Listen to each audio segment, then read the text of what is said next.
오늘 말씀 백성이 아닌 자를 내 백성이라고 하시는 로마서 9장 25절 말씀을 좀 중심으로 말씀을 전해를 합니다. 오늘 우리가 살펴볼 로마서 9장 25절 말씀 먼저 보도록 합시다. 먼저 25절 말씀에는 호세아의 글에 이르기를 내가 내 백성 아닌 자를 내 백성이라 사랑하지 아니한 자를 사랑한 자라 부르리라 라고 합니다. 바울이 지금 인용하고 있죠. 어디를 인용하고 있습니까? 호세아의 글, 구약에 있는 선지서인 호세아 선지자의 글을 인용하고 있어요. 호세아서 2장 23절 말씀인데 이따 후에 함께 비교해 보도록 합시다.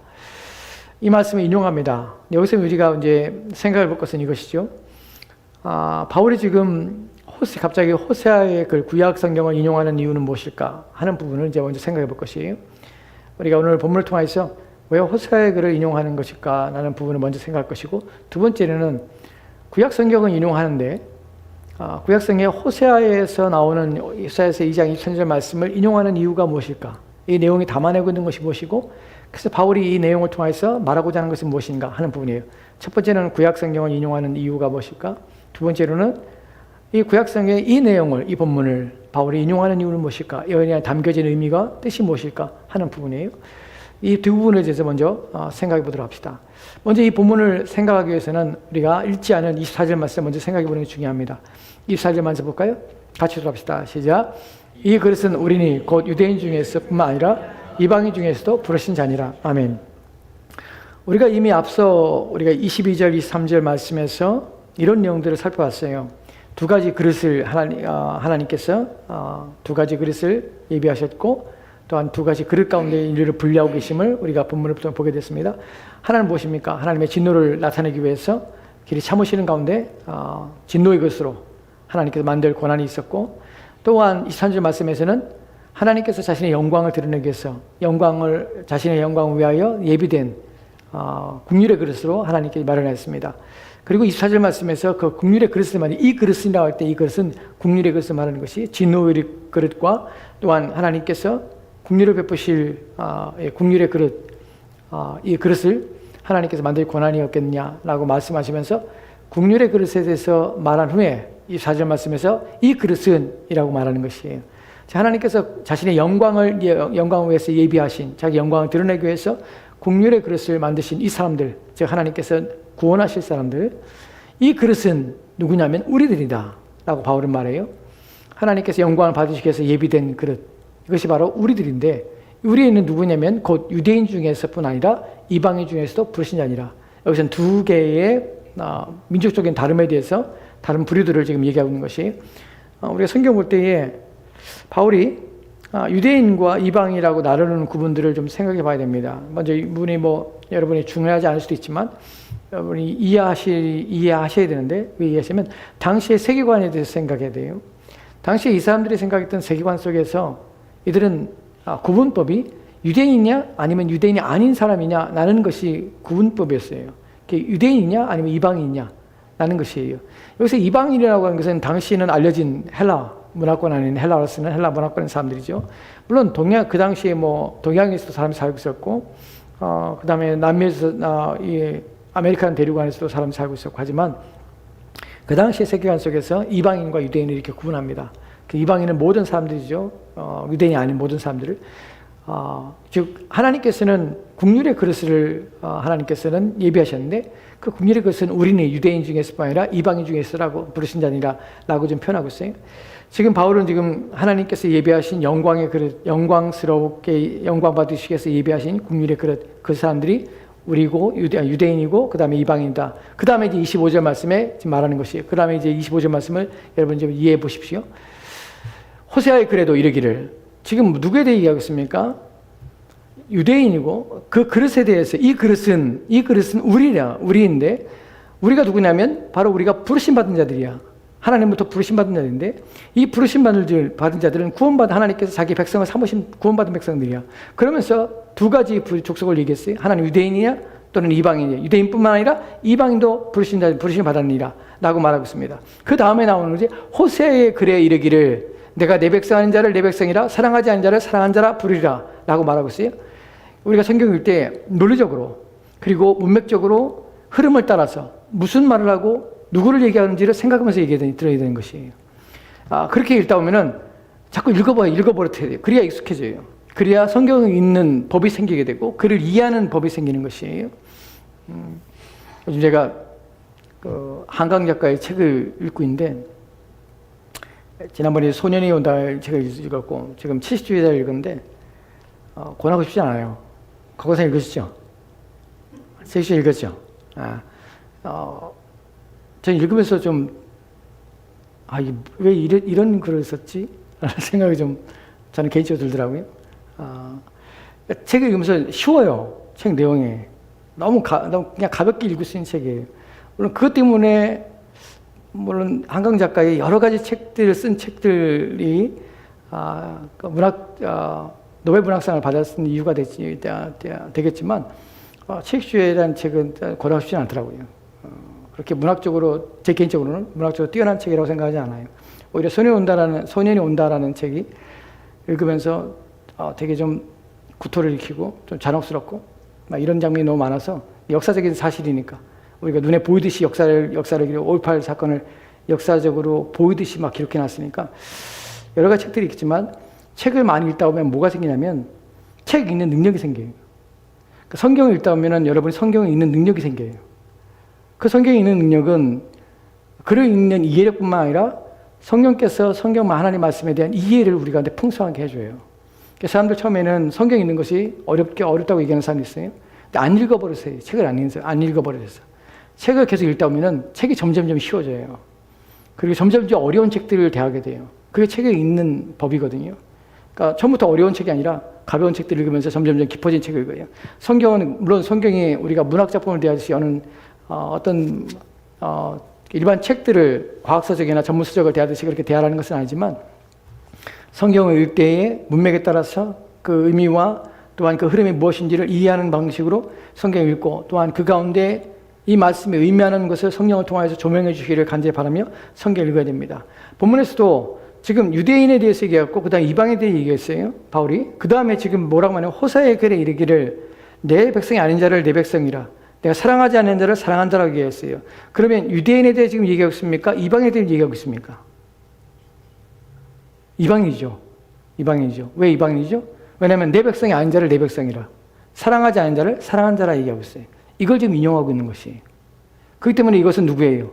이방인이에요. 유대인이 아니라. 지금 이방인에 대해서 지금 얘기를 하고 있는 것이 바울이. 왜 이방인에 대해서 바울이 얘기할까 생각해 봐야 돼요. 첫 번째로. 바울이 왜 호세아를 통해서 내 백성이 아닌 자를 내가 내 백성이라, 사랑하지 않은 자를 사랑한 자라. 그러면 내 백성이 안 했던 자는 이방인이었고, 내가 사랑하지 않았던 이방인이었어요. 이를 내 백성이라, 내가 사랑한 자라 지금 바울이 말하고 있는 것이에요. 바울이 갑자기 유대인에 있어 이 그릇은 우리인데, 우리는 누구냐면 유대인뿐만 아니라 이방인도 함께 하나님께 부르심 받은 자들이라라고 말하고 있어요. 그러면서 호세아의 글을 통해서 내 백성하는 자를 내 백성이라, 사랑하지 않는 자를 사랑한 자라, 내가 부르심 하나님께서 불렀다는 그 인용을 지금 하고 있는 것이에요. 왜 이 이야기를 할까? 왜 이방인에 대한 얘기를 지금 하고 있을까? 라고 하는 것에 우리가 첫 번째 질문이 무엇이죠? 첫 번째, 왜 바울은 구약의 성경을 인용하고 있는가 하는 부분이에요. 왜 그러냐면 당시에 지금 이방인이 교회 안에 참여한다는 것, 이방인이 구원받는 것에 대해서 가장 이 부분에 대해서 이해를 못하고 있고, 이 부분에서 걸려 넘어지고 있는 사람이 누구냐면 유대인들이에요. 초대교회 때 여러분, 유대인들이, 예루살렘 교회는 유대인 교회였습니다.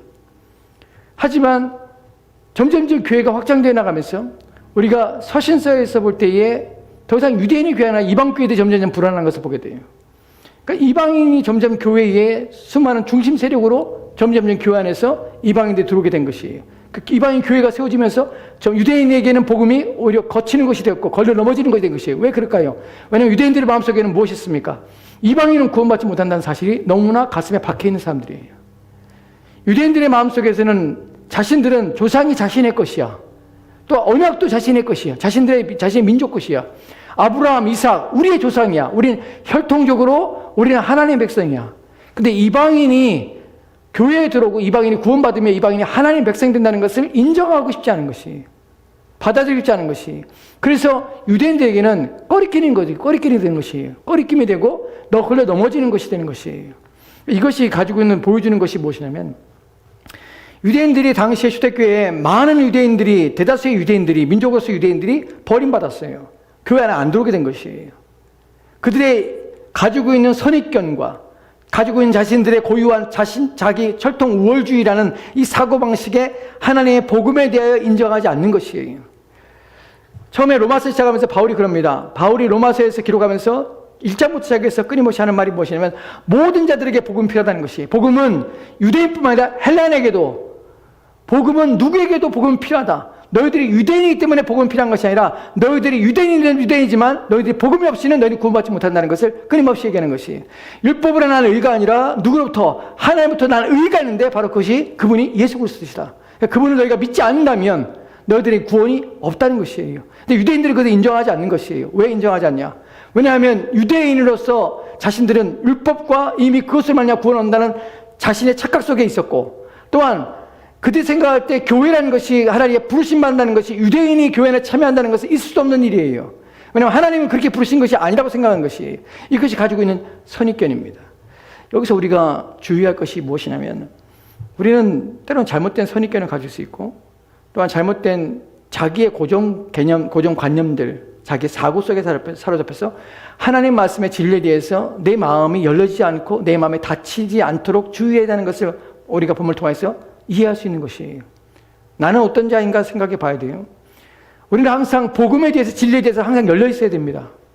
내가 가지고 있는 사상과 내가 알고 있는 것에 틀에 갇혀 있는 것이 아니라 진리의 말씀, 하나님의 말씀에 대하여, 그렇다면 그 말씀이 따져보고 살펴봤을 때 그 말씀이 성경에 기록된 하나님의 말씀이라는 것을 인식할 때는 내 모든 사고와 생각들은 거기에 다 굴복해야 되는 것이에요. 근데 우리는 그러지 않거든요. 하나님 말씀은 하나님 말씀이고, 내가 알고 있던 내 생각과 내 고집과 내 아집과 나의 선입관과 나의 사고는 끊임없이 자기 자신에 갇혀서 다른 것들을 받아들이지 않으려고 하는 폐쇄성을 우리는 가질 수 있다는 사실이에요. 우리 이 부분을 평생 놓치지 말아야 됩니다. 우리가 항상 하나님 말씀을 들을 때에, 진리의 말씀을 들을 때에 그 말씀에 대하여 항상 우리의 마음이 열려있기를 소망하셔야 돼요. 하나님 말씀이라면, 참된 진리라면 항상 우리는 내가 이해하지 못할지라도, 내가 그분에서 내 마음이 심적으로 동의가 안 될지라도 그 진리의 말씀이고 성경에 기록된 말씀이라면 그것에 아멘할 수 있는 믿음을 우리는 가져야 돼요. 유대인들이 넘어진 바로 그것이었거든요. 생각해 봅시다. 우리가 사도행전을 보면 유대인들이 얼마나 이 부분에서 거치는 것이 되었고, 이 부분에서 얼마나 자신들이 복음에 대해서 제한성을 가지고 복음을 거절했는지를 우리가 보게 되는데, 사도행전 8장에 보면은 8장 14절 말씀에 이렇게 읽겠습니다. 사도행전 8장 14절 말씀이에요. 같이 들어갑시다. 시작. 예루살렘에 있는 사도들이 사마리아도 하나님의 말씀을 받았다 함을 듣고 베드로와 요한을 보내매. 아멘. 본문에 보면은 사마리아 사람도 하나님 말씀을 받았다 함을 듣고 베드로와 요한을 보내게 됩니다. 여러분 이때가 언제인지 알아요? 사도행전 8장이에요. 8장이면 지금 무슨 일이 벌었습니까? 그 앞에 스데반의 순교가 있었죠. 7장에서 스데반이 순교예요. 근데 순교 전에 무슨 일이 있었죠? 사도행전 2장에서 오순절 사건을 통해서 복음이 막 전파되기 시작해요. 유대인들이 5,000명에 대한 사람들이 회심하고 하나님 교회가 왕성해지기 시작해요. 근데 문제는 뭐냐면 스데반이 순교할 때까지 시간이 있었고, 순교 후에 무슨 일이 있습니까? 사울에 의해서 박해가 일어나는 것이에요. 예루살렘에. 그 사람들이 도망치기 시작한 것이에요. 예루살렘에서. 여러분 생각해 보시죠. 주님이 올라가실 때 사도행전 1장 8절 말씀에서 뭐라고 그랬겠습니까? 오직 성령이 너에게 임하시면 너희가 권능을 받고 예루살렘인가 온 유대와 어디요? 사마리아와 그리고 어디까지? 땅까지 이르러 내 증인이 되리라. 언제요? 예수님이 승천하실 때. 누구에게? 제자들에게 말씀하신 것이에요. 주님 언제 이런 일이, 언제 종말이, 하나님 나라가 언제 임합니까? 그때와 그 시는 너희가 알 수 없지만 그러나 오직 성령이 너희가 임하시면 너희가 권능을 받고 예루살렘과 온 유대와 사마리아와 땅까지는 내 증인이 되리라. 근데 이 사람들은 안 가는 것이에요. 이 사람들은 패스성을 가지고 있어요. 복음을 받았는데 불구하고 복음은 누구에게만, 오직 유대인에게만 전해진다고 생각했어요. 구원은 유대인에만 있다고 생각한 것이에요. 그래서 언제까지? 시간이 흘러 지난데도 불구하고 이방인에게는 복음을 전할 생각하지 않은 것이에요. 심지어는 사마리아에 있는 사람들에게도 복음을 전하지 않은 것이에요. 전할 생각도 없었고, 저들에게는 복음 안에 들어올 수 있다는 가능성조차도 이들은 전혀 생각지 않은 것이에요. 근데 사울의 박해로 말미암아 흩어졌을 때 빌립이 사마리아에서 복음을 전하기 시작합니다. 그리고 사마리아 사람들이 복음을 받게 된 것이에요. 그리고 사마리아 사람도 하나님 말씀을 받았다 함을 듣고 이제서야 베드로와 요한이 가게 되는 것이. 이처럼 이들은 패션을 가지고 있어요. 심지어는 이 일이 있었어요. 사마리아 사람이 받았어요. 사마리아 사람도 그러면 하나님께서 그들을 구원하시는가? 이때야 깨닫게 되는 것이에요. 근데 사도행전 11장이면은, 사도행전 11장 1절부터 3절 말씀에는 이렇게 읽겠습니다. 사도행전 11장 1절과 3절 말씀에 같이 들어갑시다. 시작. 유대인의 사도들과 형제들이 이방인들도 하나님 말씀을 받았다함을 들었더니 베드로가 예루살렘에 올라갔을 때에 할례자들이 비난하여 이르되 내가 무할례자의 집에 들어가 함께 먹었다 하니. 아멘. 지금 11장까지 왔어요. 박해가 일어나서 모든 사람이 떠나갔고 그 다음에 흩어진 유대인들이 돌아다니면서 이방인에게도 복음을 전하는 것이, 안디옥에 가서 복음을 전하다가 거기서 사람들이 회심하기 시작하는 것이에요. 근데 지금 고넬료의 집에 가서 고넬료에게 세례를 주고 그 사람들이 구원받은 사건이 이제 10장에서 일어나요. 11장에서 유대인의 사도들과 형제들이 이방인들도 하나님 말씀을 받았다함을 들었더니, 듣고 나서 베드로가 예루살렘에 올라갔을 때에 할례자들이 비난하여 이르되 내가 무할례 집에 들어가서 함께 먹었다니. 분명히 뭘 들었습니까?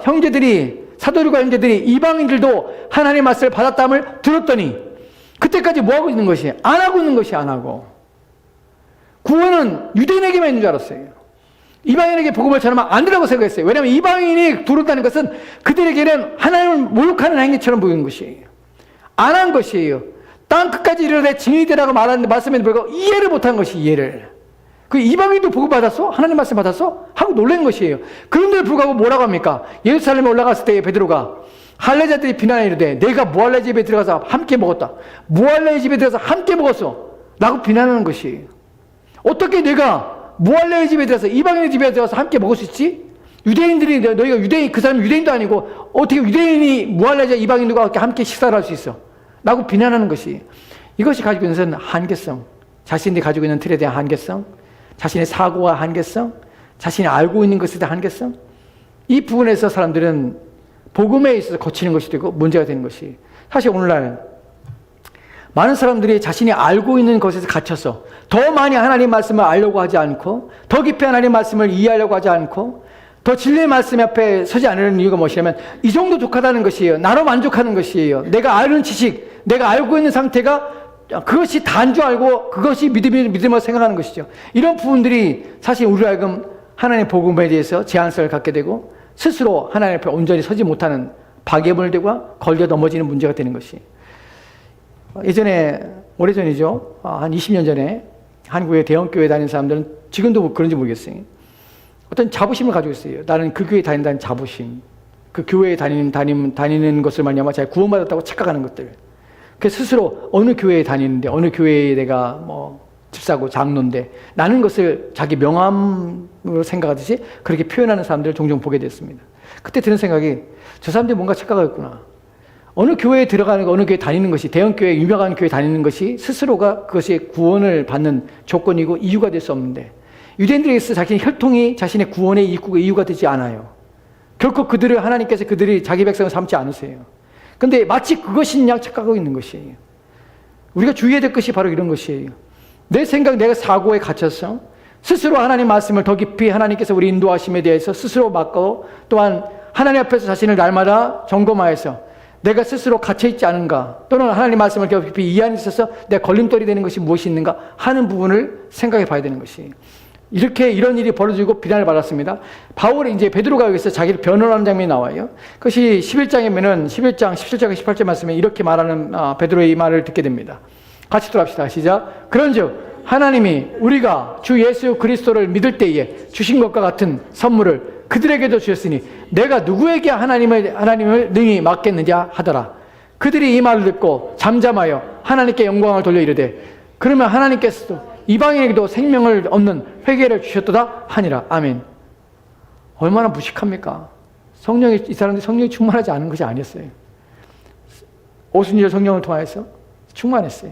근데 아무도, 사도들 중에 아무도, 또한 유대인 중에 어느 누구도, 집사 중에 어느 누구도 이방인들에게 복음을 전하고 사마리아에게 복음을 전해야 되겠다는 생각을 아무도 하지 않은 것이에요.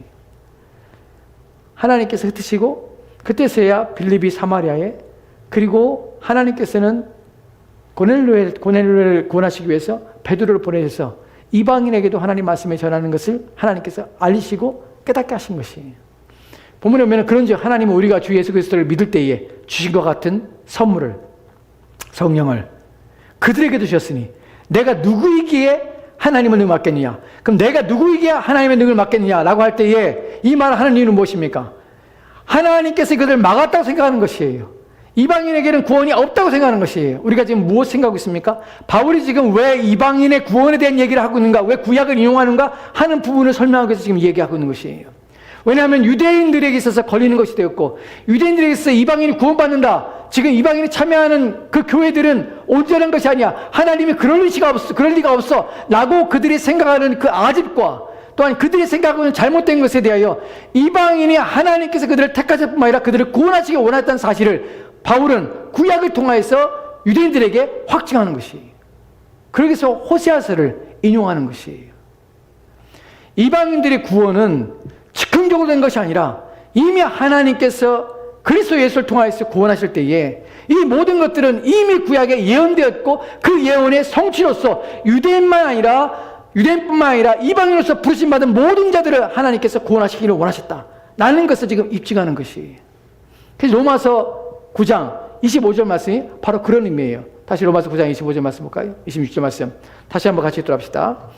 바울이 지금 그 이야기를 하고 있다는 사실을 인식하고 함께 읽도록 합시다. 뭘 얘기하고 있는지를 생각해 보십시오. 같이 읽겠습니다. 시작.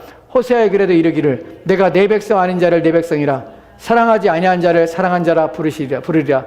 너희는 내 백성이 아니라 한 그곳에서 그들이 살아계신 하나님의 아들이라 일컬음을 받으리라 함과 같으리라. 아멘.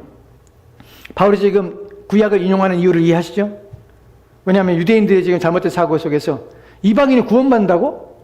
그 일이 어떻게 가능해? 두 번째로는 우리가 생각할 부분이 그것이 우리의 구원은 즉흥적으로 일어난 것이 아니에요. 유대인들에게 구원이 실패했기 때문에 이방인이 구원받는 것이 아니에요. 물론 11장에 가서는 이 부분이 유대인들의 넘어짐이 이방인의 풍성함으로 하나님께서 계획하시고 역사하시다는 것을 우리가 알게 돼요. 그 이야기가 나오지만 이방인 유대인이 실패했기 때문에 그러면 얘들이 안 되니까 하나님께서 그러면 이방인에게 가야지 라고 하신 것이 아니에요. 하나님은 구원의 크신 계획 속에서 유대인뿐만 아니라 이방인에게도 부르심 받은 자들을 하나님의 부르심 받은 자들이 구원하도록 이미 계획하셨고 작정했던 사실이에요. 우리의 구원은 어디에? 신약에서 벌어진 것이 아니에요. 하나님의 구원과 작정 속에서 이미 원시복음이었던 아담과 하와를 통하여 주셨던 그 복음 속에서 또한 그 전에 삼위 하나님께서 경륜적 삼위일체 속에서 우리를 구원하시기로 작정하실 때 그때부터 우리의 구원은 하나님의 계획 속에 있었고 그 뜻이 이제 이 그리스도를 통하여서 우리 가운데 지금 이 시대에 우리가 그리스도 안에 들어오게 된 것이에요. 영원전부터 우리의 구원은 확정되었고 예비되었고 준비된 사실입니다. 이런 사실에 대하여 사람들이 인식하지 못하기 때문에 신학자들조차도 유대인들이 실패했고 구약이 실패해서 신약이 또한 유대 이방인들이 구원을 얻고 이런 헛소리들을 하고 있는 것이에요. 그렇지 않아요? 바울이 증명하는 것은 그것입니다. 유대인들뿐만 아니라 이방인들도 이미 구약에 예언되는데 호세아가 이렇게 말했어요. 내가 내 백성 아닌 자들을 내 백성이라 사랑하지 아니한 자를 사랑한 자라 부르리라. 너희는 내 백성이 아니라 한 그곳에서 그들이 살아계신 하나님의 아들이라 일컬음을 받으리라 함과 같으리라. 여기서 분명하게 이방인들에 대해서 어떻게 구원을 받는지를 이미 바울은 이 본문을 통해 증명하고 있는 것이. 여기서 우리가 또다시 살펴볼 것은 무엇이냐면 9장 25절 26절 말씀의 문맥 속에서 우리가 바울은 지금 유대인뿐만 아니라 이방인들이라고 하면서 이방인을 먼저 거론하면서 이방인의 얘기를 먼저 해요. 이방인을 먼저 얘기하는 이유가 무엇이냐면 사실은 이방인을 먼저 얘기를 하고 싶은 것이 아니라 유대인들을 먼저 얘기하고 싶은데 그 유대인들의 얘기가 먼저 나오기 전에 이방인을 먼저 얘기하는 것이에요. 왜 이방인을 먼저 얘기하냐면 첫 번째로는 아까 우리가 말씀드린 것처럼 이방인들의 구원을 받은 것이 이미 구약 속에 예언됐던 하나님의 예언이 성취한 사실. 그리고 이방인들이 교회 안에 들어오는 것은 하나님을 멸시하는 행위가 아니라 하나님의 구원의 방식이고 하나님의 뜻이었다는 사실을 증명하는 것이고 또한 그뿐만 아니라 유대인들 너희들은 이 부분에서 너희들이 어떤 상태인지를 설명하고 그들이 연약함을 바울은 인정하며 그들이 돌아오기를 간절히 바라는 마음으로 먼저 이야기를 꺼내는 것이에요. 이 부분을 우리가 이해할 때에 바울은 지금 9장 1절과 2절 말씀에서 이렇게 말하는 것을 보게 됩니다. 9장 1절과 3절부터 3절 말씀 같이 들어봅시다. 시작. 내가 그리스도 안에서 참말을 하고 거짓말이 아니하노라. 나에게 큰 근심이 있는 것과 마음에 그치지 않는 고통이 있는 것을 내 양심이 성령 안에서 나와 더불어 증언하노니 나의 형제 곧 고륙의 친척을 위하여 내 자신이 저주를 받아 그리스도에게서 끊어질지라도 원하는 바로다. 아멘. 내 혈육, 내 고륙, 내 친척, 누구 내 민족 유대인들 그들에게서 그들을 위하여 그들이 구원받기 위하여 나는 간절히 원한다 하는 것이 바울의 마음이에요. 이 마음을 바울은 9장에서 전체를 계속 가지고 있어요. 그래서 이방인들에서 먼저 이야기를 꺼내지만 사실은 누구에게 하고 싶으냐면 유대인들을 얘기하고 싶은 것이에요. 유대인이 돌아가기를 간절히 바라는 것이에요. 근데 왜 이방인을 먼저 꺼내고 그 다음에 유대인을 꺼내냐면 유대인에게서는 부정적인 것이 내용이 나오거든요. 그래서 긍정적인 부분을 먼저 이야기하고 부정적인 걸 뒤로 돌아가는 것이에요. 우리가 25절, 26절에서 6절 말씀에서 이방에 대한 얘기를 했어요. 그리고 그 다음에 27절과 28절 말씀은 누구에 대한 유대인들의 얘기하고 있어요. 이 부분을 좀 보도록 합시다.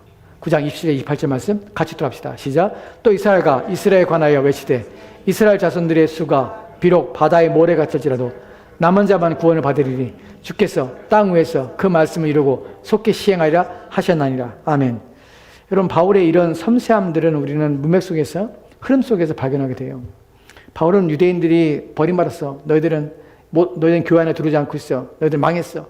라고 저주를 퍼붓거나 화를 내는 것이 아니라 그들이 어떻게 하면 그들이 구원을 받을까? 바울은 그걸 생각하고 있는 것이에요. 그 내 마음에 심히 근심이 있고 내 마음에 큰 침이 있다. 유대인들을 향하여서. 그들이 내가 차라리 그리스도께 끊을지라도 그들이 구원받기를 간절히 원한다. 그러면서 이방인이 구원하나 너희들이 이방인이 구원받지 못한다고 생각하지 마라. 이방인의 구원은 구약에 예언된 것이야. 근데 문제는 무엇이냐면 너희들이 교회 바깥에 있는 것, 복음을 거부하는 것. 그 너희들에게 불행한 일이고 안타까운 일이야. 그 다음에 나오는 것이에요. 또 이스라엘에 관해서 외치되 이제 이스라엘에 관해 외치되 뭐라고 외치냐면 이스라엘 자손의 수가 비록 바다의 모래 같을지라도 남은 자만 구원을 받으리니 주께서 땅 위에서 그 말씀을 이루고 속히 시행하리라. 하나님이 정하신 것인데 너희들이 바다의 수처럼 바다의 모래알처럼 많을지라도 남은 자만 구원을 얻어. 너희들이 지금 상태가 그래. 너희들이 복음을 받고 복음 앞에 나오는 것이 마땅하지 않니? 하고 바울이 지금 청원하고 있는 것이. 그래서 이방인에 대해 먼저 얘기하고 그 다음에 유대인에 관한 얘기를 나중에 하는 것이. 긍정적인 것을 먼저 얘기하고 부정적인 것을 나중에 얘기하는 것이. 이것은 배려입니다. 바울이 그 문맥 속에서 유대인들에 대한 간절함, 그들이 이 글을 읽고 그들이 듣고 하나님 앞에 나오기를 간절히 소망하는 마음들, 그 마음을 가지고 있는 것이. 우리는 언제든지 믿지 않는 자들, 불신자들을 향하여서 그들이 구원을 받기를 간절히 소망하고 그들이 하나님 앞에 나와서 믿음으로 살기를 간절히 원하는 마음을 가져야 됩니다. 이제 25절, 26절 말씀에 좀 더 명확하게 좀 비교해서 살펴볼게요. 25절, 26절 말씀 보도록 합시다. 호세아의 글입니다. 이 부분이 어디에 나오면 호세아서 2장에 이 3절 말씀이 나와요. 이 3절 말씀 볼까요? 내가 나를 위하여 그를 이 땅에 심고 국리의 여김을 받지 못하였던 자를 국리의 여기며 내 백성 아니었던 자에게 향하여 이르기를 너는 내 백성이라 하리니 그들은 이르기를 주는 내 하나님이라 하시라 하니라. 아멘. 우리가 지금 9장 25절, 26절 말씀 읽었습니다. 호세아서 2장 23절 말씀 읽었습니다. 이것을 두 개를 한번 겹쳐볼게요. 겹치면 가만히 생각해 보세요. 호세아의 글에 이르기를 그 다음부터 나옵니다. 내가 내 백성 아닌 자를 내 백성이라. 내가 나를 위하여 그를 이 땅에 심고 궁리 여김 받지 못하였던 자를 궁리 여기며 내 백성 아니었던 자에게 향하여 이르기를 너는 내 백성이라 하리니 그들이 이를 주는 내 하나님이시라 하리라 하시니라. 로마서 9장 25절과 26절 말씀, 호세아서 2장 23절 말씀이 이것이 같은 본문인 것처럼 보이지만 좀 다른 것처럼 느끼지 않습니까? 다르죠. 근데 문제는 이 부분을 좀 설명을 드릴게요. 우리가 구약을 인용할 때, 베드로도 마찬가지예요. 구약을 인용할 때에 왜 그대로 본문을 인용하지 않고 그것을 마치 의역하고 다른 의도를 가진 것처럼 이렇게 번역을 했을까? 라는 것에 대한 이해예요. 성경의 인용에 대해서 성경을 인용하는 부분에서 어떤 부분에서는 의미가 다르게, 내용이 다르게 번역해놓고 그 의미를 다르게 해석하는 경우도 있어요. 이 부분을 우리는 어떻게 이해할 것이냐는 부분이에요. 성경이 다른가 하는 부분이에요. 아니요, 그렇잖아요. 바울은 히브리어에 대해서 명확한 사람이에요. 학자예요. 심지어는 그 구약에서는 정통한 사람이에요. 어렸을 때부터 구약에서 아주 박식하게 배웠던 사람이에요. 그 사람은 히브리어만 아니라 헬라어에서 능통한 사람이에요. 그 신약 성경은 다 헬라어로 쓴 것이에요. 이 정도로 히브리어와 헬라어에 대해서는 명확한 사람이 이것을 그대로 번역하고 이들을 그대로 이해하고 또한 헬라어로 이미 구약에 번역된 70인경이라는 것을 가지고 있음을 불구하고 바울은 이 호세아서 2장 23절 말씀에 헬라어로 번역된 히브리어를 번역해서 헬라어로 된 것을 그대로 실지 아니하고 이것을 다르게 번역해서 본문을 인용하고 있다는 사실이에요. 왜 그랬을까? 왜냐하면 그에게 이 말씀을 기록하게 하신 성령 하나님께서는 그의 마음속에 감동함을 주셔서 이 말씀에 대한 적용과 이해에 대해서 바울에게 성령께서는 말씀하셨어요. 그로 하여금 이 본문의 의미를 다르게 이해하고 적용하도록 그렇게 감동하셨다는 것이. 우리는 이런 부분에 대해서 오해가 없으면 합니다. 혹여 누군가 저에게 목사님 구약에서 이런 본문이 신약에서 이렇게 인용했는데 이 본문이 다르지 않습니까? 어떻게 그것을 이렇게 인용했는데 다르게 번역해서 다르게 인용해서 이렇게 합니까? 성경이 다른 거 아닙니까? 다른 영감이 다른 거지 아닙니까? 그렇지 않아요. 신약도 구약도 성령 하나님의 감동하심을 받아진 것이 그 감동이 어떻게 오시냐면 다른 적용과 다른 이해로 바울에게는 이 본문을 통해서 다른 적용으로 이해시키고 성령의 감동함을 주셔서 이것을 기록하게 하신 것이에요. 이해에 합당하게. 우리가 이것을 어떻게 하냐면 베드로후서 1장 21절 말씀에 이렇게 기록됐습니다. 같이 합시다. 시작. 예언은 언제든지 사람의 뜻으로 낸 것이 아니요 오직 성령의 감동하심을 받은 사람들이 하나님께 받아 말한 것입니다. 아멘. 우리는 이 부분 알아야 돼요. 하나님께 감동하심을 받은 것이. 디모데 3장 17절 말씀에 뭐라고 하십니까? 모든 성경은 하나님의 감동하심을 받은 것으로. 즉 성령께서는 바울에게 감동함을 주셔서 호세아서에 대한 내용을 지금 상황에 맞게 적용하시고 이해하도록 성령께서는 그것을 바울에게 그 말씀을 인용하도록 다르게 인용하도록 그 말씀을 허용하셨다는 사실이에요. 그게 본문에 다르게 이해한 것이 아니라 같은 의미로서 파악했는데 다시 두 부분을 볼까요? 여기 보면은 호세아서에서는 이렇게 번역됐지만 얘기됐지만 바울은 이 본문을 이렇게 이해합니다. 호세아서를 잠깐 볼게요.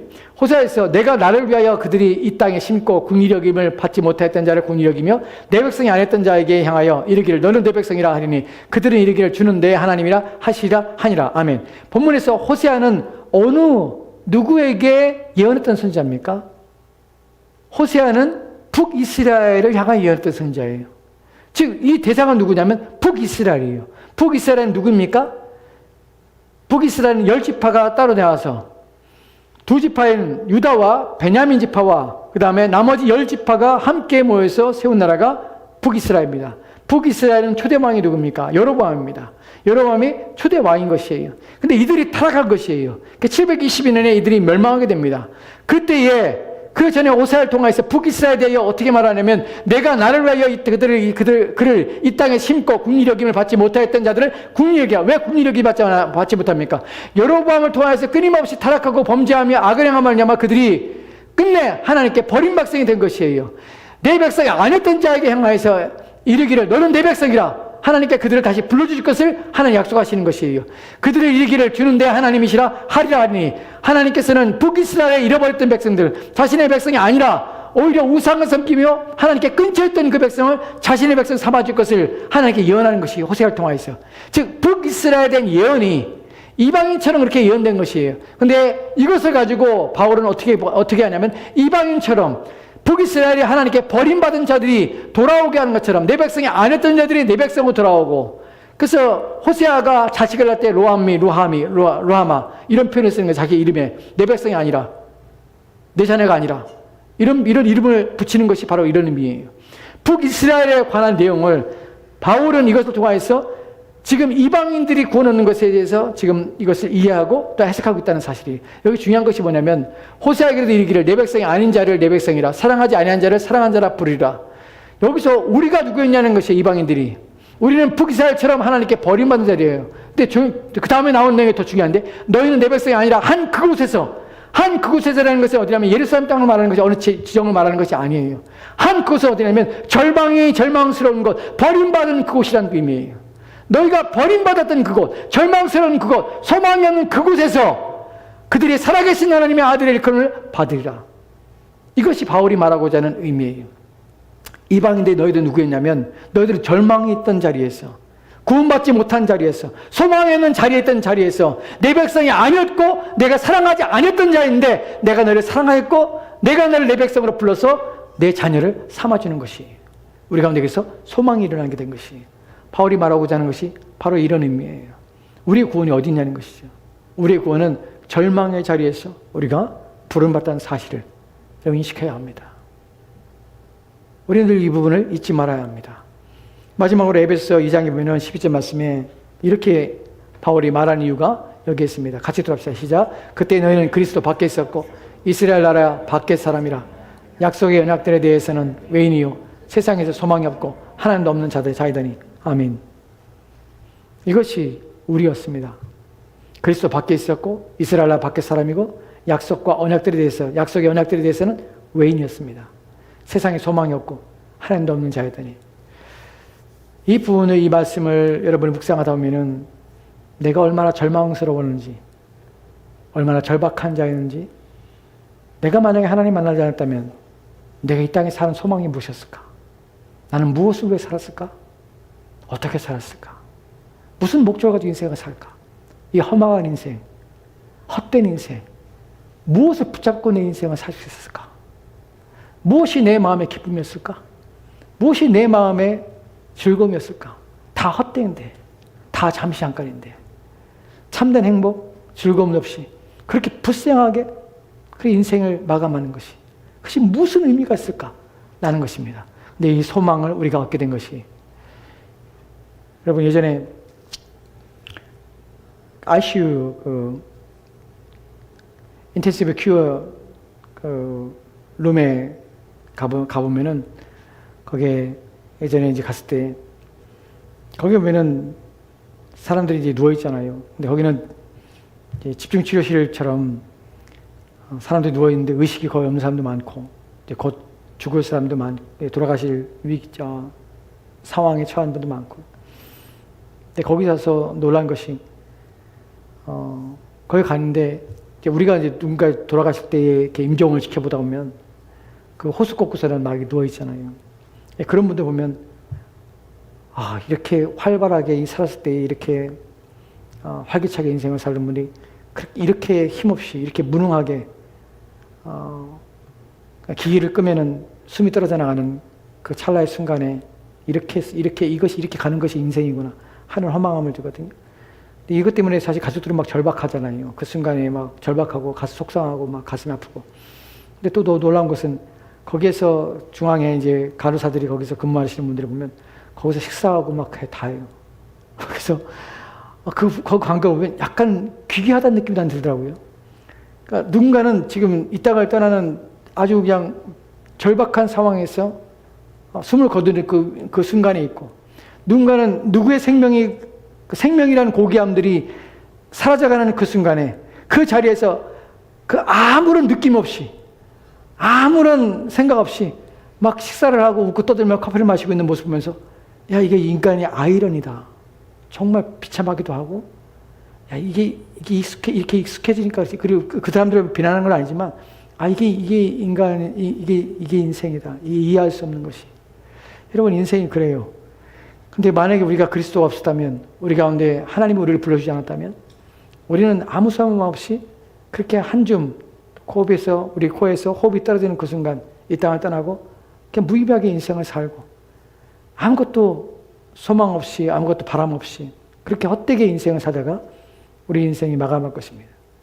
근데 우리에게는 그리스도가 우리 주로 우리가 받았고, 우리는 약속을 우리는 받았고, 또한 영원한 나라에 천국을 소망하고 살고 있고, 하나님이 우리 하나님이라는 사실을 알고 있고, 내가 이 땅을 떠나는 그 순간에 그분과 함께 있을 것이라는, 그분 앞에 내가 눈을 뜰 것이라는 사실을 우리는 믿고 있고, 또한 그것이 실제적으로 우리가 일어날 것을 우리는 확신하고 있고, 이렇게 우리 인생을 살고 있다는 것이 얼마나 복인가, 얼마나 감사한 일인가, 그리스도 안에 있다는 것이 얼마나 은혜로운가 하는 부분을 여러분들은 인식하고 또한 그것에 대해 깊은 감사를 드려야 합니다.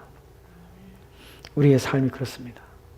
아무것도 아닌 우리의 삶, 잠시 아까 왔다 갔다 하는데 그 가운데 하나님께서 우리를 불러주다는 사실, 그 안에 우리가 살고 있다는 사실, 이것이 내게 얼마나 감사하며 얼마나 복된가. 내 인생이 실패하지 않았구나, 내 인생이 헛되지 않구나 하는 것을 우리는 누구 안에서? 오직 우리의 주인이신 그리스도 안에서 발견하게 됩니다. 우리는 그분 안에 있음을 감사하십시오. 불러주심에 대하여 하나님께 영광을 돌리시 바랍니다. 기도합시다.